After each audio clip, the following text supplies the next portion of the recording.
right. Thank you. And we apologize for the technical difficulties. Obviously, we have now connected with Linda Raschke, the legend, and we're looking forward to making the best time that we have left with her today. And we are going to certainly beg her to come back another time so we have a little bit more time with her. But if you don't know Linda Raschke, she started her career in '81. Making markets and options as a member of two exchanges.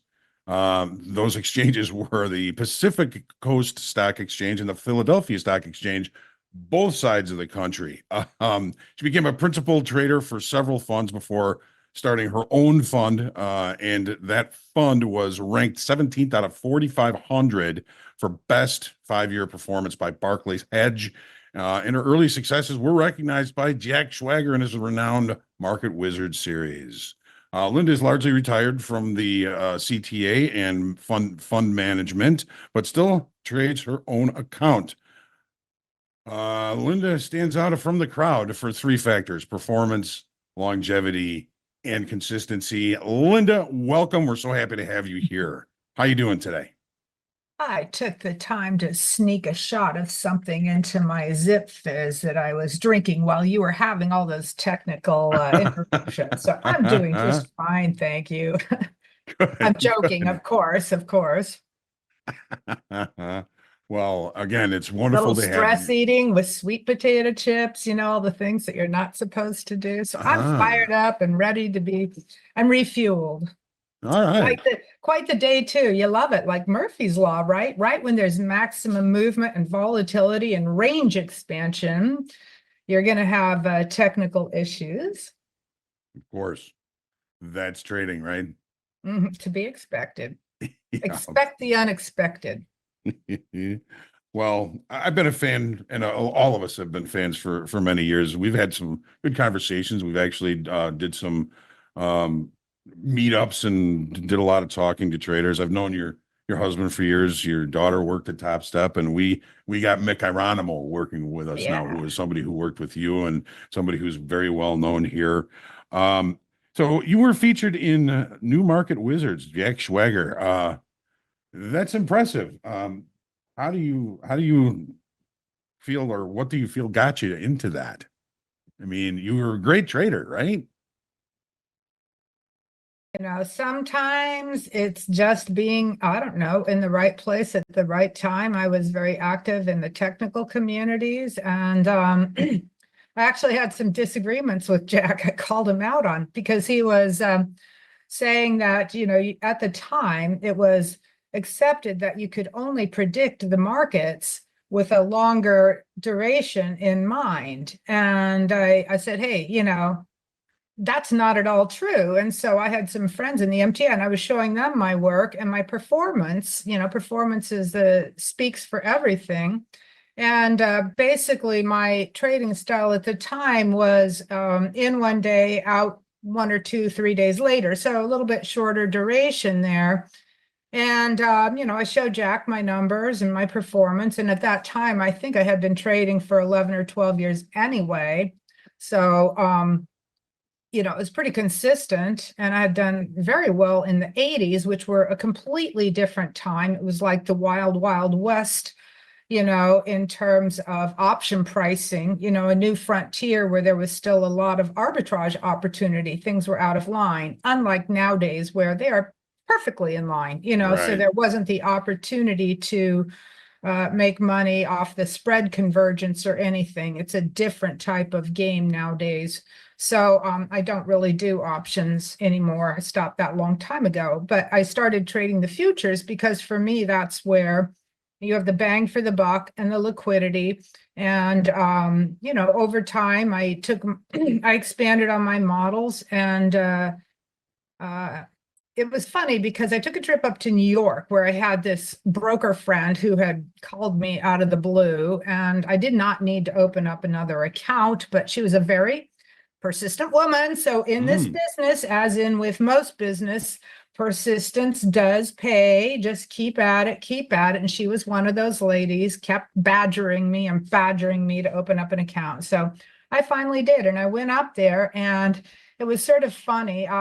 It was run by a fellow, and he had actually been a bodybuilder, a little short guy who had been a bodybuilder, but they were handling Liz Cheval's account. And Liz, as you know, was a money manager. Unfortunately, she passed, a couple years ago when she had a aneurysm in her heart when she was speaking in China, but just a lovely lady, and spent some time with me too. And I said, I don't understand it. Why would anybody want to trade money for somebody else when they're only getting paid 20%? Because on the trading floor, I had backed a lot of people, and over the years, and it was sort of a 50-50 deal. We were quite liberal in those days. And she said, it's when you're doing it on 100 million, I'm like, I felt like Steve Martin in The Jerk. It's a profit deal. Yeah, on other people's money. Sign me up, So they don't want to see performance initially on your own account. Okay, that's something that people forget. You have to start somewhere so you can get performance on your own account, but they really want to see how you manage money with somebody else's money, how responsible you are. And it's sort of an interesting thing because some people do very well just trading their own account. For example, Marty Schwartz is one of those individuals because a gal that worked for me, her firm, 6800 Capital, had set up a hedge fund for Marty Schwartz years ago. And he did not perform. The fund lost money, and he hated it because he hated people watching over his shoulder, people, being concerned about the risk and those things. And he liked doing his own thing. He didn't mind if he had standard deviations to his bottom line. It was just how he operated. And so he was one person that didn't do well managing money. But on the other hand, I've been to his house on Palm Beach Island on the beach with a basketball court on the second floor, and God knows how much other gushes, display of wealth. So Marty's done extremely well trading his own account. And on the other hand, there are people that do better managing money because they know that there's a check and balance, and they have to be mindful about getting reactive and not having a plan and not being organized and not trading a program.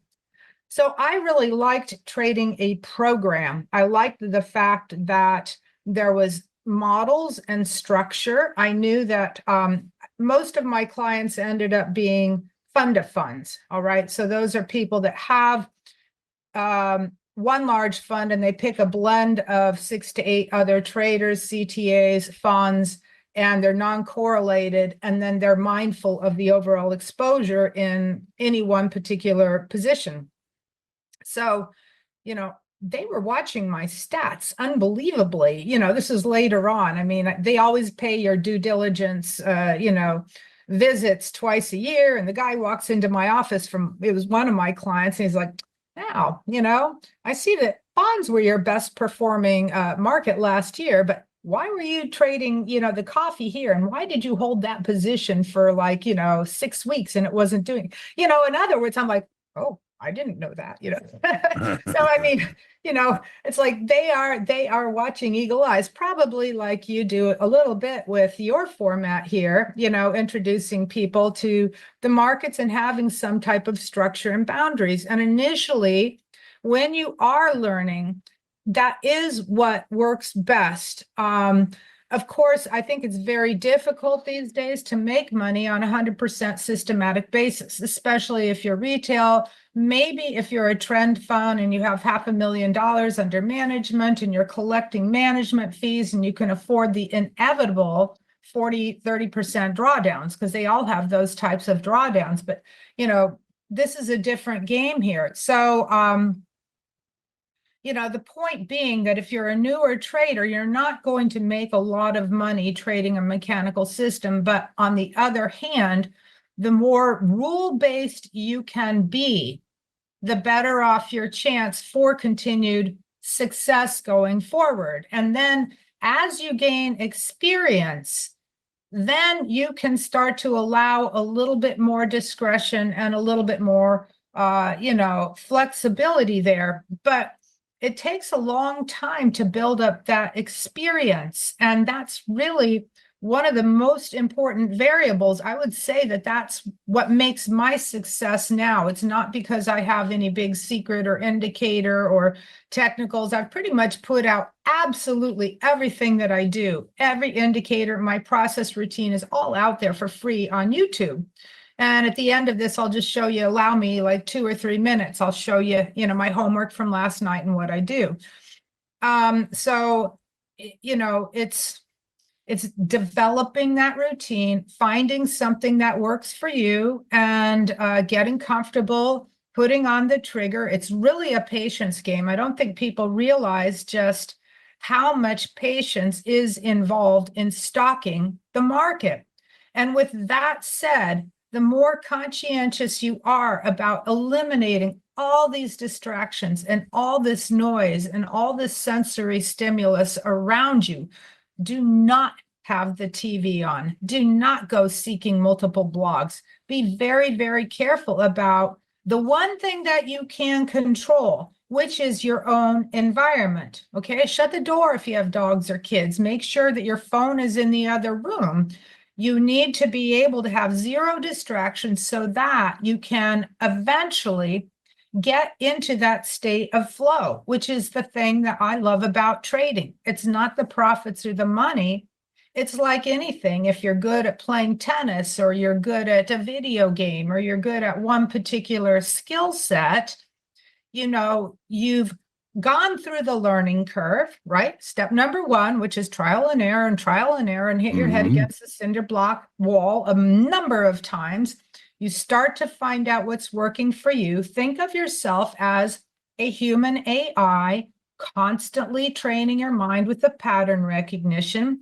Do recognize that nothing repeats itself exactly. There's not one setup. There's a trillion variations on that, as to what a flag looks like, or how many little wiggles and jiggles it's got, and this and that and so forth, you see. So you're always training your own mind, and that's going to come from your own observations. And of course, it's helpful if you have somebody else pointing out things to look for. Like I could tell you, look at the first 5-minute bar or the first 3-minute bars. Do we trade above that 15-minute high? Are we in a gap and go mode? Did we have a previous NR7 or a coil or something that could lead to range expansion? Is the market delivering what we were looking for? So you're looking for something, and then it's always, is the market doing what I thought it should do? So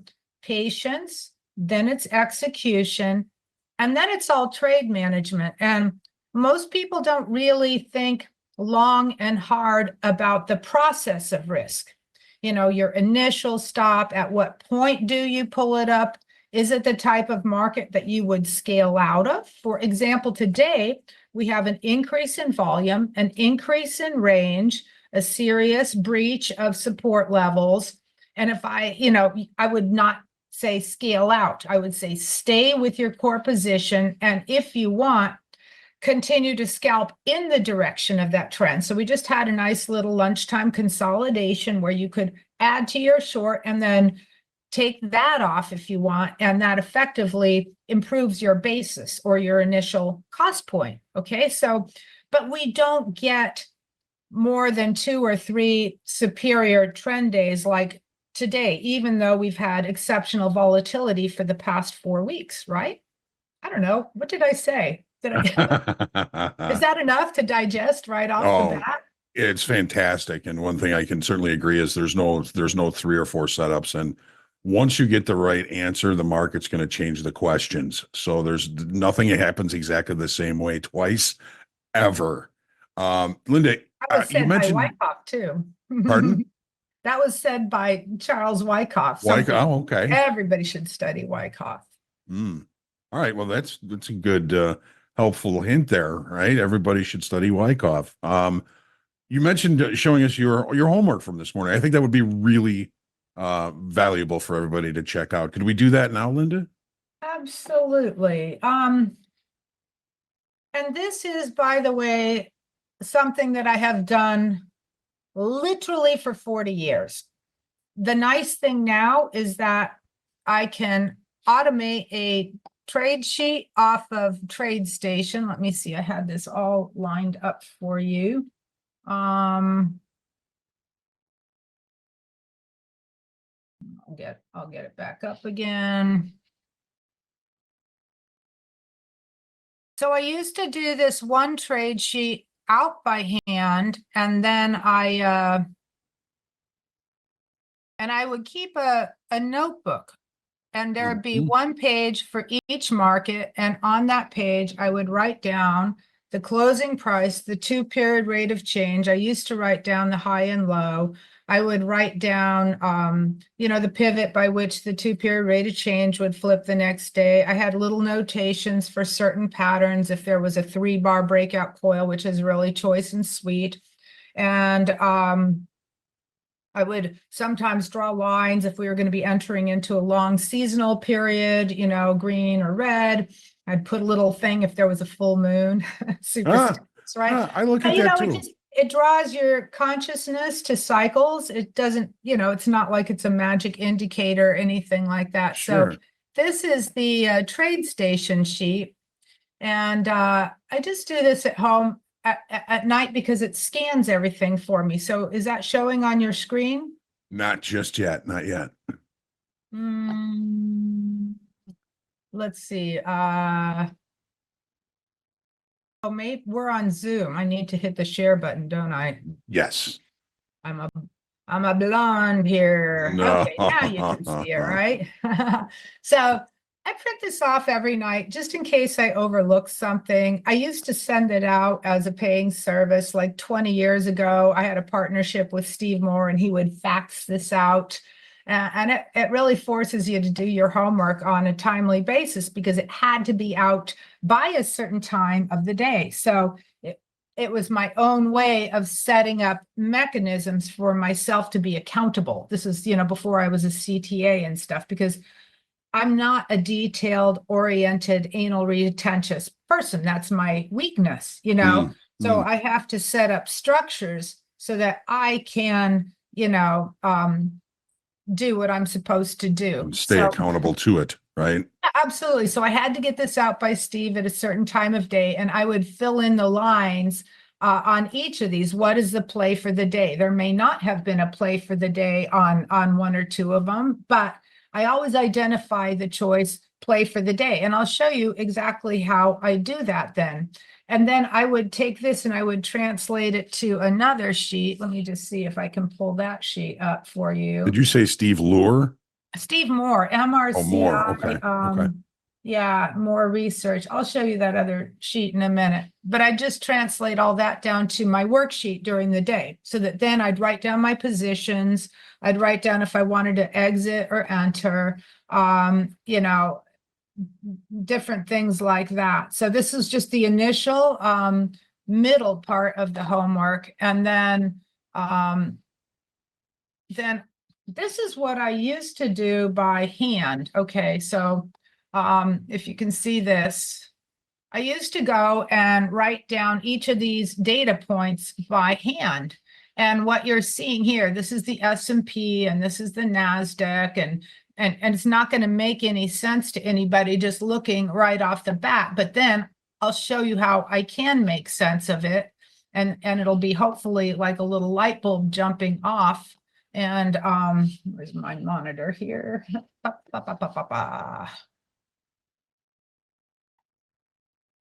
Tricky, all these screens here. Let me just see here. I'll get it here because I did have this all set up for you initially. And there we go.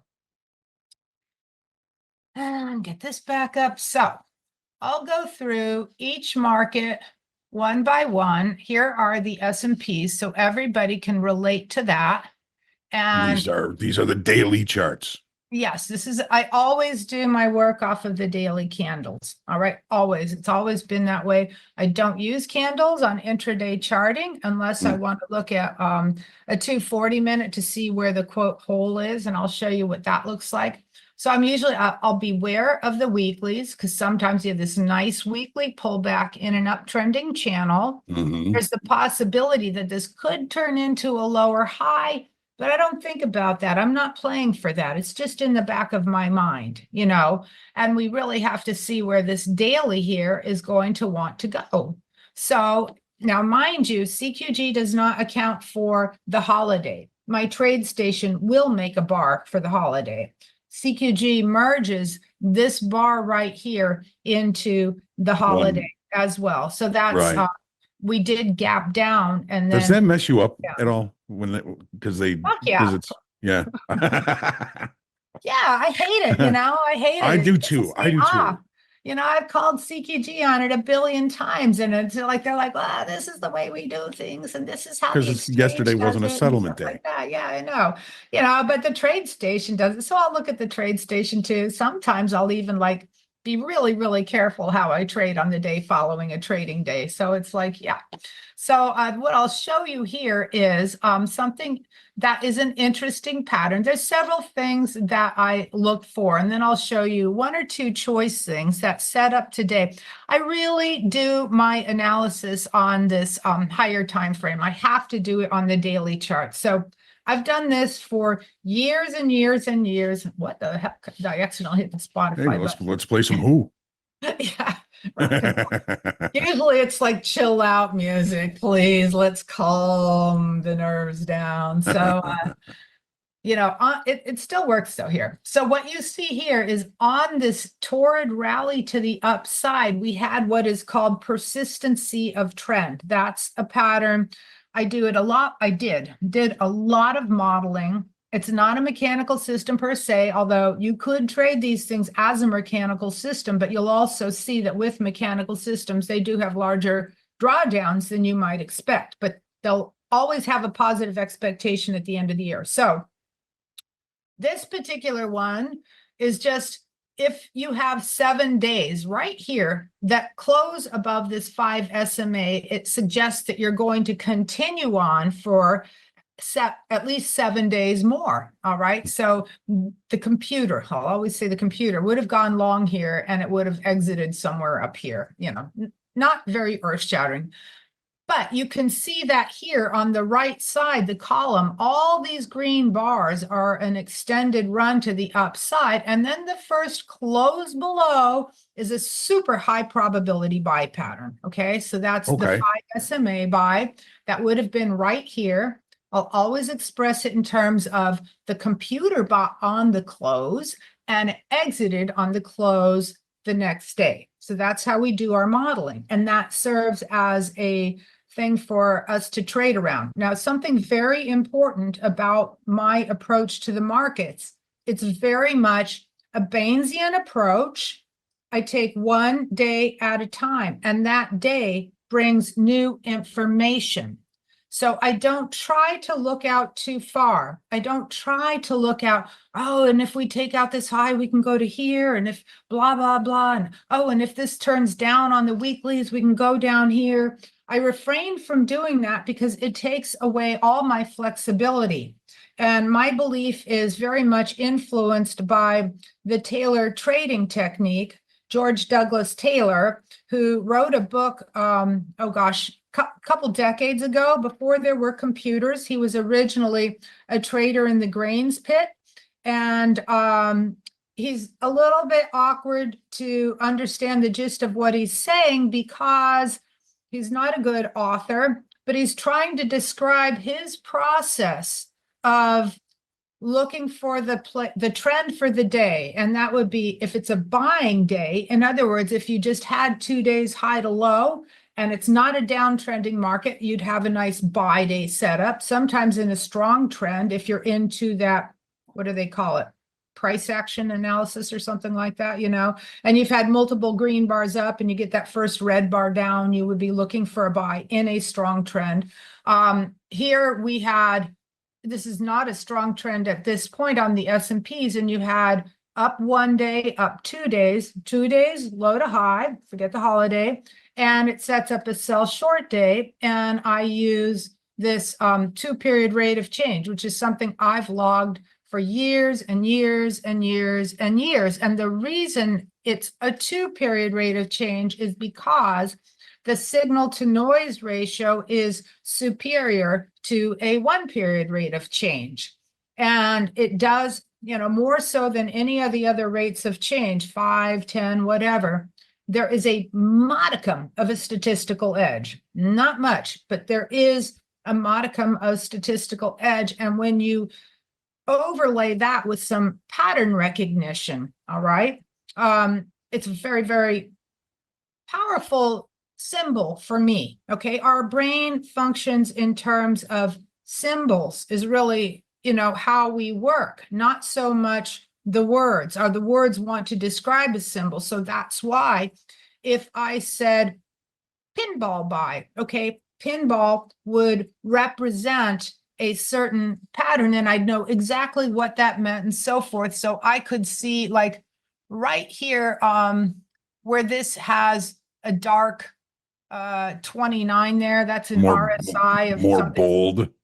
Yeah, that would be a pinball buy. Okay, so and of course that was also, no, when was that, 822 or something, 822. It said, oh, right there was the pinball buy, which also was a 5 SMA trade. So they were the same with each other. So, but coming in today, we had and I have to go by my trade sheet, which is somewhere. Let me just pop this out here for you.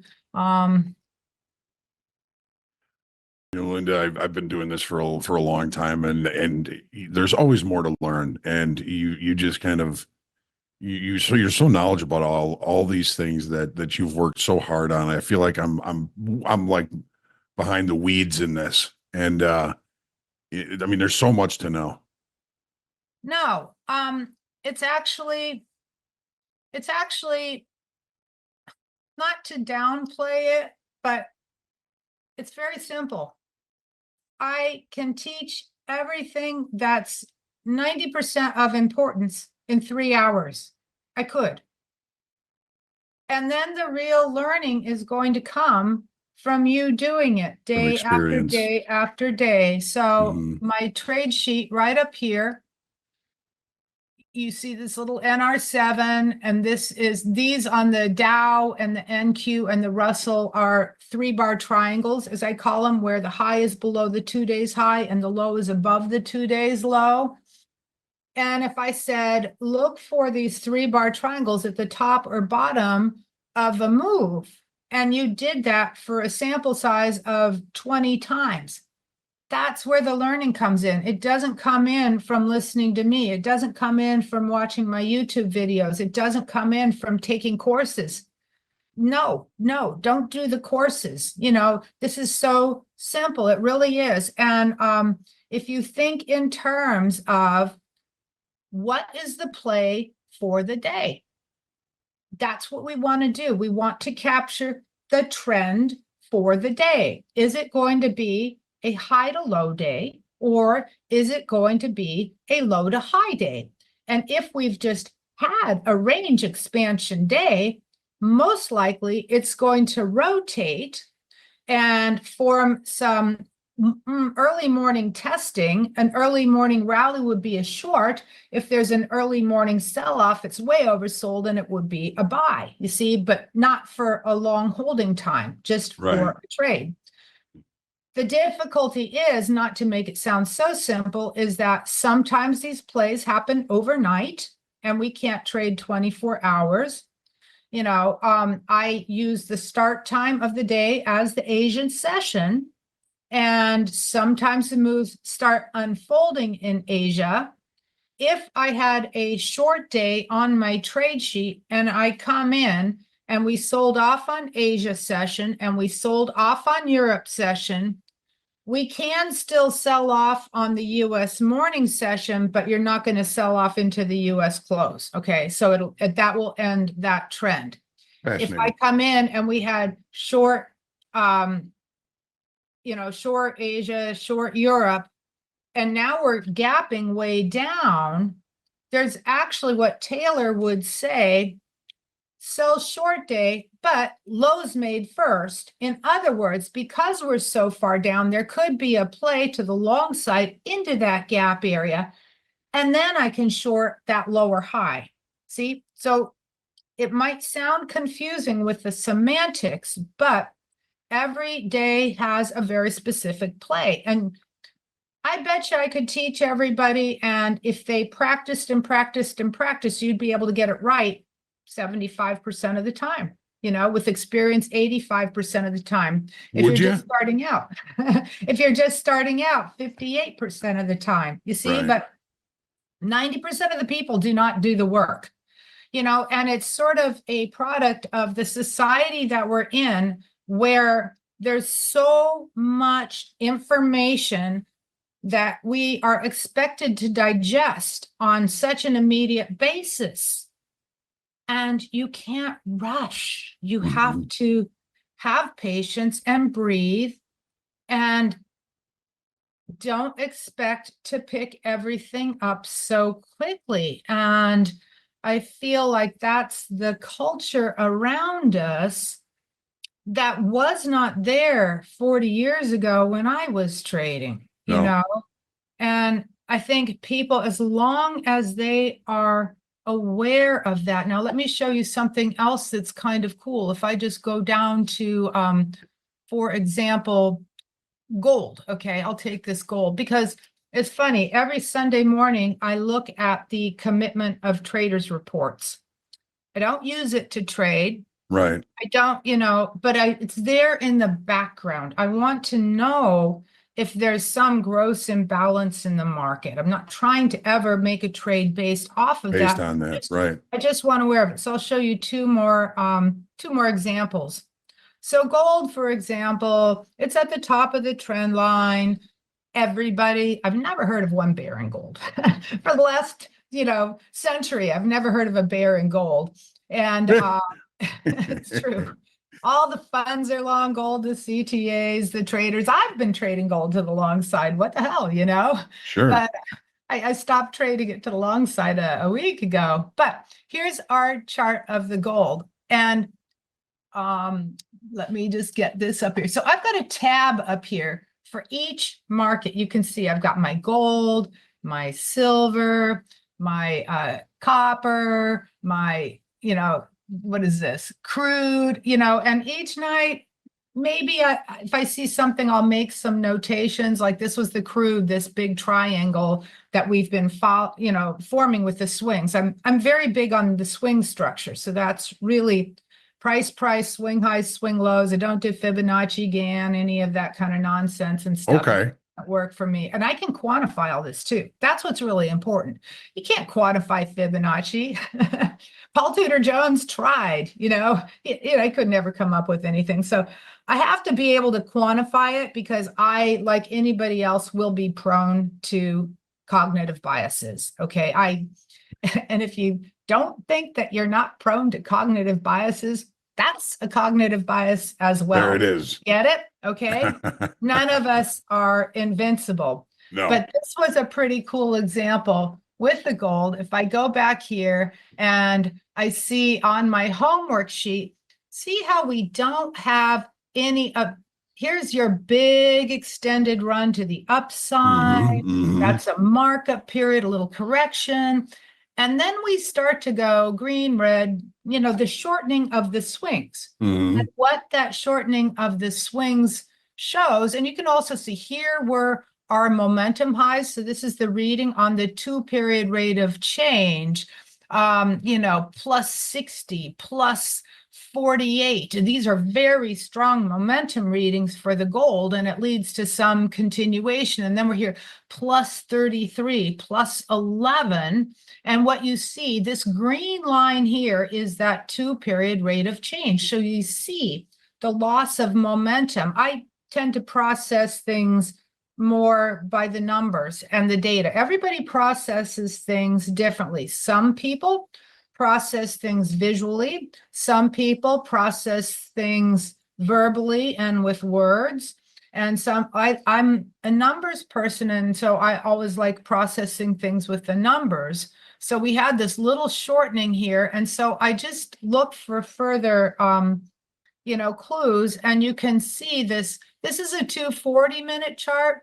This swing here, this zigzag thing, It's a default function on CQG. TradeStation has one. Most software programs have this default zigzag function, and it's the same thing that is my red, green, red bars. You see, they overlay on top of each other. If I were to Sure. make this a bar chart, it's the exact same thing. It's just I'm simplifying it, with this line.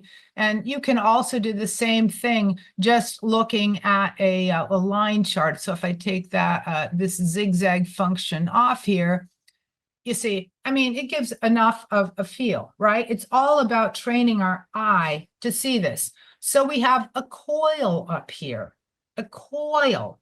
And in my studies, I wanted to see where are the patterns that are preceding the moves where I can trail a stop?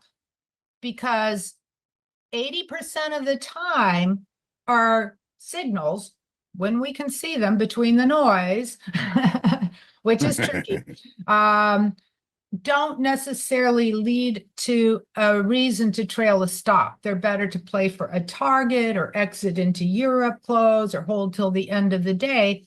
But I was looking for those patterns where if, for example, I were to put up a trail stop, which I use God damn, how do you get all my freaking secrets out of me here? Okay, pardon my French, all right? But I like trailing a volatility stop. See, so like right here, what are the conditions that lead to this big green run up? You see, there's not that many. Where can I initiate with the volatility sell stop and cover with the volatility buy stop and have a positive expectation? I may not do that mechanically. I may enter early. I may choose to exit early. But these are the spots really that I want to be looking to capture, because the generous thing about the markets that we're in is that they're full of outliers. They don't behave like a normal standard deviation curve. All right. That's really important. That's why we're playing this game. You ultimately want to come up with some strategy or system or whatever words you want to express it, methodology that can capture an outlier, and we never know where they're going to come from. That's what volatility breakout systems do, even though they're very noisy and choppy. That's what trend followers do. There's certain ways in the market where we can see, can we capture that trend day or that outlier? Because, it's not a bell-shaped curve. If it were a bell-shaped curve and we didn't deal with the fact that the market gives outliers, then you're better off just hitting singles, hitting signals all day long. And that is absolutely, to be clear, where you need to start. You need to start hitting singles, hitting signals, learning to build up the account value, learning to manage risk, learning to execute properly, refraining from being reactive and making impulse trades.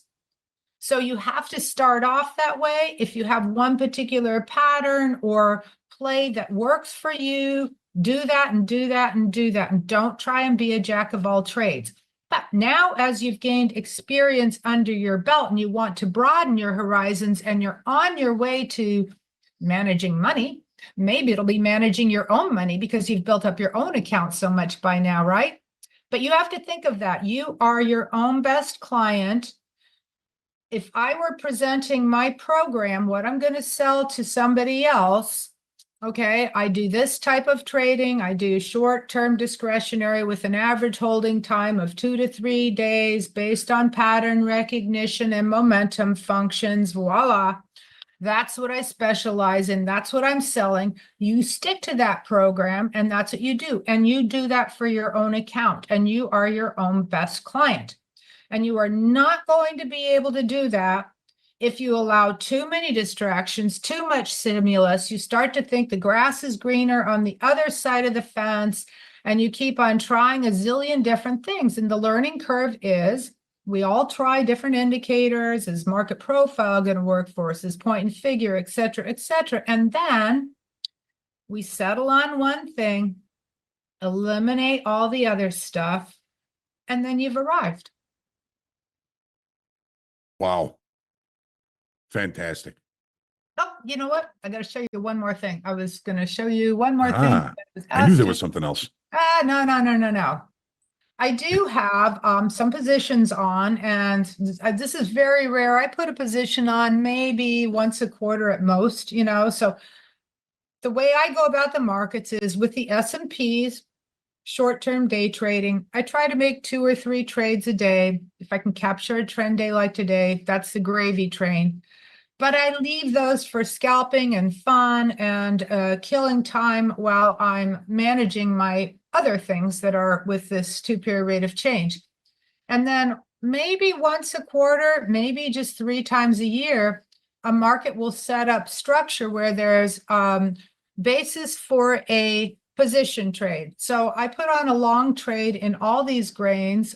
Initially, I liked this wedge right here that you see in the wheat. I put on a good position right there on that third push up, and it just didn't give much. You know, it went to the moving average, reversion to the mean. It wasn't ripe. Okay, it wasn't ripe. So I got out, and then I reestablished the position down here when I had this wide range reversal pattern. See, this outside up bar was sort of the first impulse, and we had overall divergences and loss of momentum, and I've been monitoring the seasonals. So the seasonals might be important with the grains, and usually at the end of harvest season, and when the contracts have rolled, we rolled from sep wheat to DC wheat, you know, that seems to be a pretty good cyclical low. So I put something on here, and I've pretty much added every day because they were clean low to high. So the structure was, there was not much price bar overlap.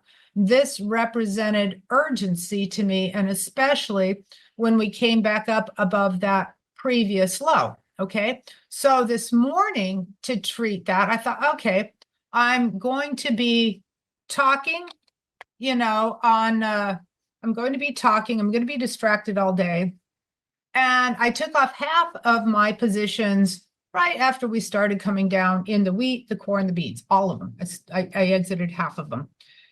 And then I noticed it just pulled back. It was looking a little flaggy, and it started to go up again. So I bought them all back, you know. That's not over trading. You see, I had a plan that I was going to be distracted all day.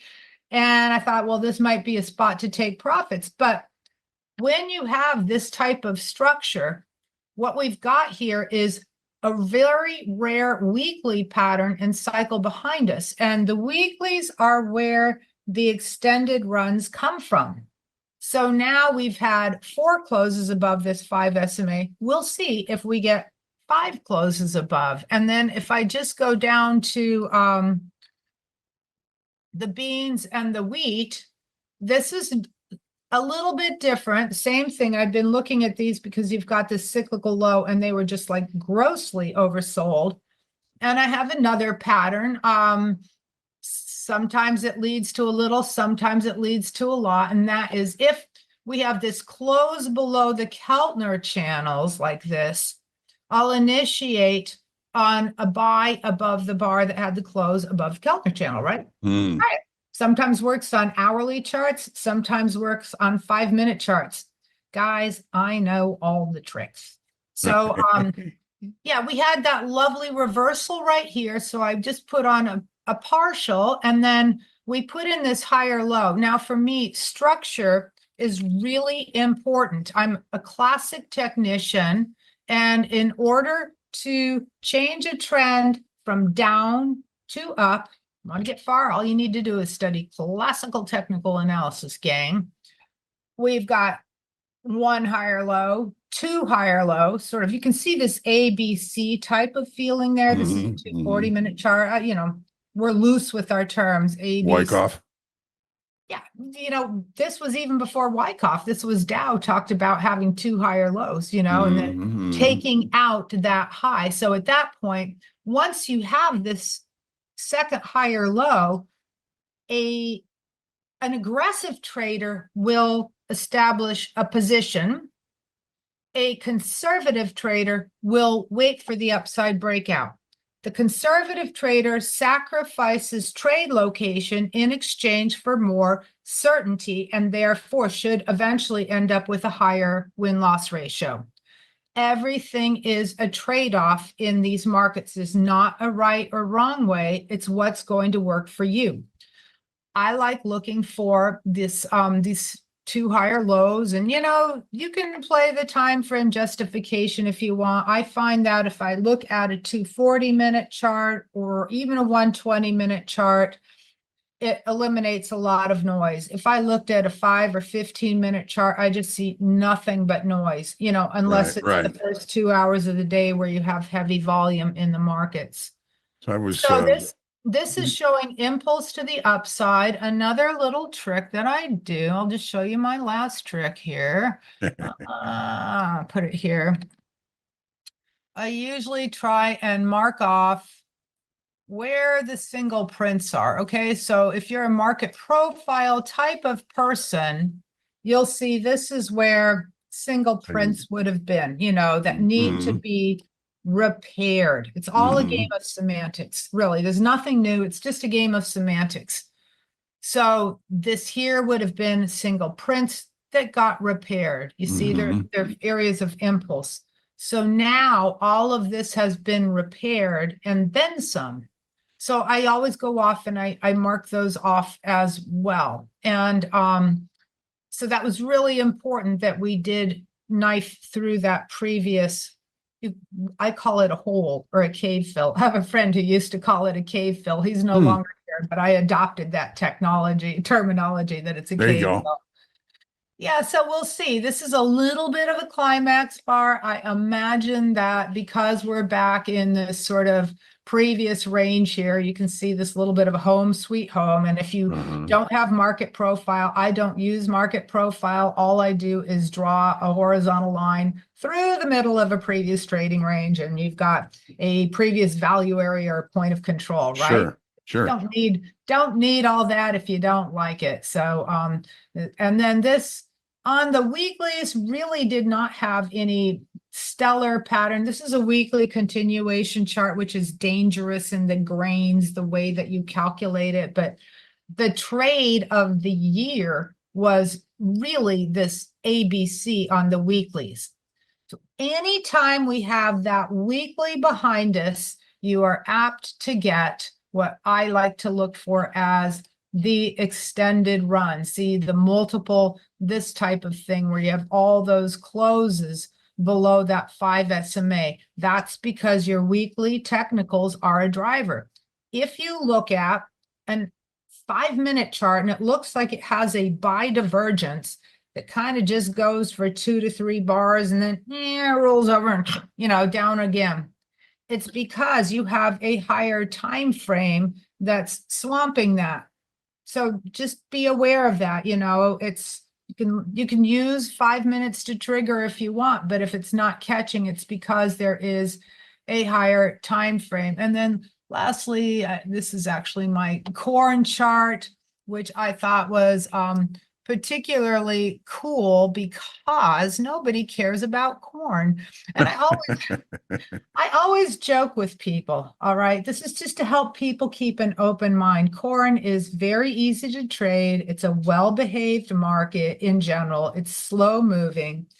And have you ever had a bad day where you just woke up on the wrong side of bed and you started to overtrade the indices going in and out and they're just going nowhere, right? But you still have that little itch, this is bad habits, but you got that little itch.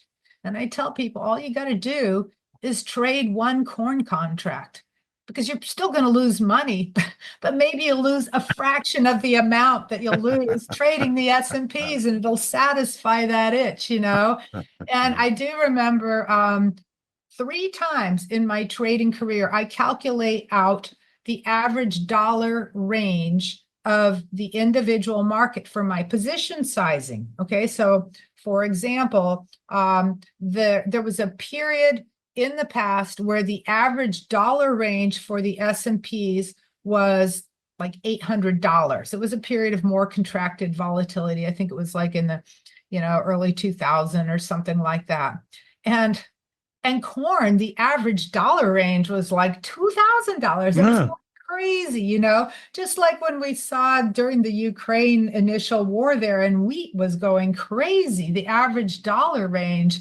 And so never poo-poo this little market, because, you know, the average dollar range, okay, it's only up $7 today. That's $350 per contract. Whoops, I got the wheat up there. That's not very helpful, is it? What did I do here? I got to do this. Okay, so here we go. See, it's coming to life. It's coming to life, gang.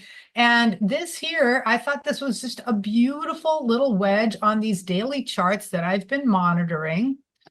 Wedges, when they're well-defined and prolonged, and you must have a minimum of 5 data points on a wedge, 1, 2, 3, 4, 5, 6, 7, who knows, you know, but it has to be a minimum of 5 data points, could then be called a terminal wedge, which means that that is the bottom of the swing, and it is one also, it's probably the only pattern, the only counter trend pattern where I can trail a stop.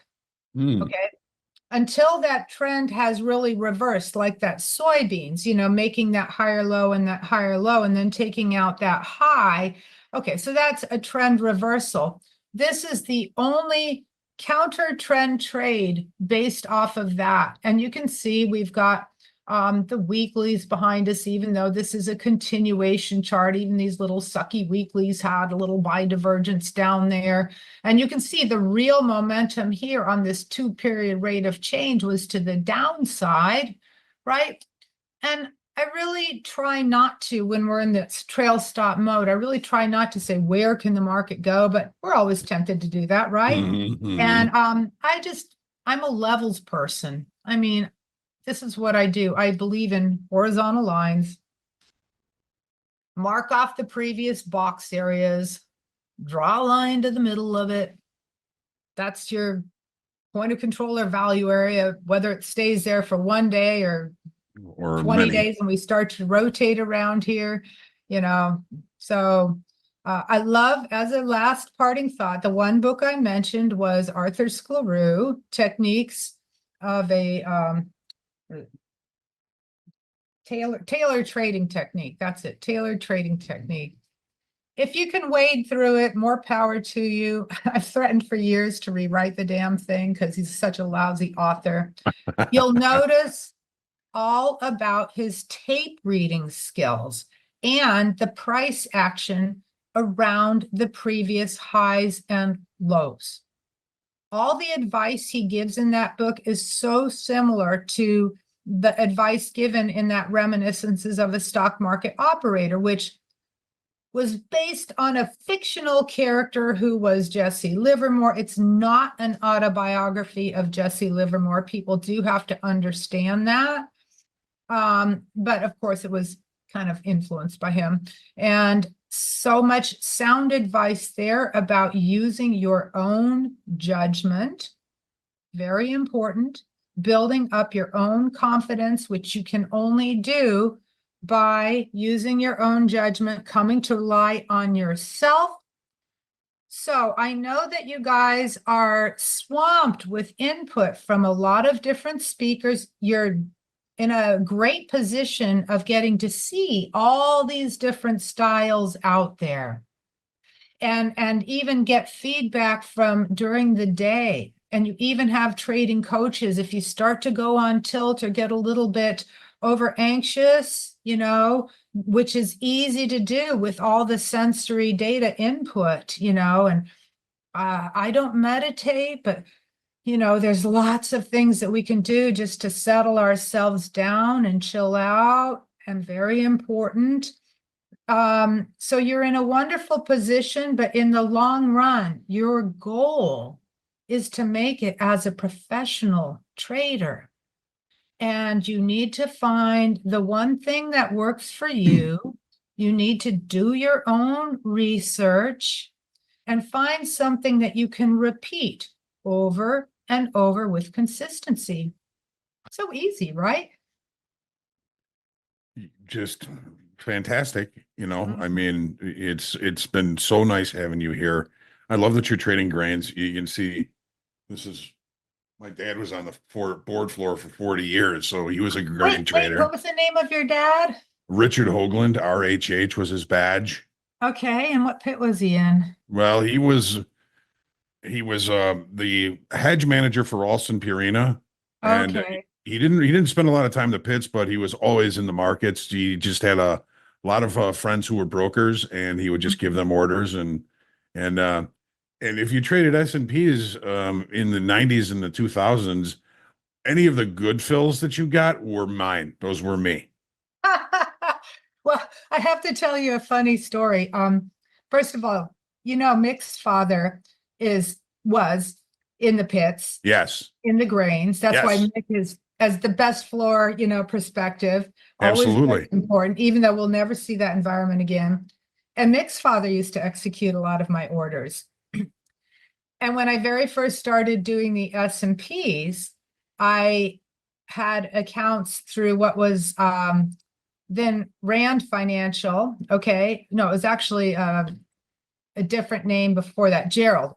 I think it was Gerald, and then it became Rand, and John Welsh was there, and there was an old whole school there. And John Welsh took me down to the floor because we didn't have electronic execution in those days. You'd have to call down to the pits, right? And so I needed a phone where I could call down and place my orders and not have to go through the broker desk and then have them call them down. So I had my own little bat phone. I wrote about this in my book, Yeah. Trading Sardines, right? And so John took me down and introduced me to Damon, who had an operation with Steve Schuler Uh-huh. and Dan, and there was another fellow, but they went off and formed Get-Go. So, but Right. Damon stayed. So that was the people that originally were doing my orders. And at the time I had what was my golf system. This was before we had the overnight trading sessions. And I would buy or sell on the close, and I would buy or sell 100 lots of the big S&Ps. That And was so, you. huh? That was you. Yeah, that was me. So, so, John introduced me to Damon. I said, oh, great. I said what I did. I'm sure nobody believed me, right? Crazy chick, right?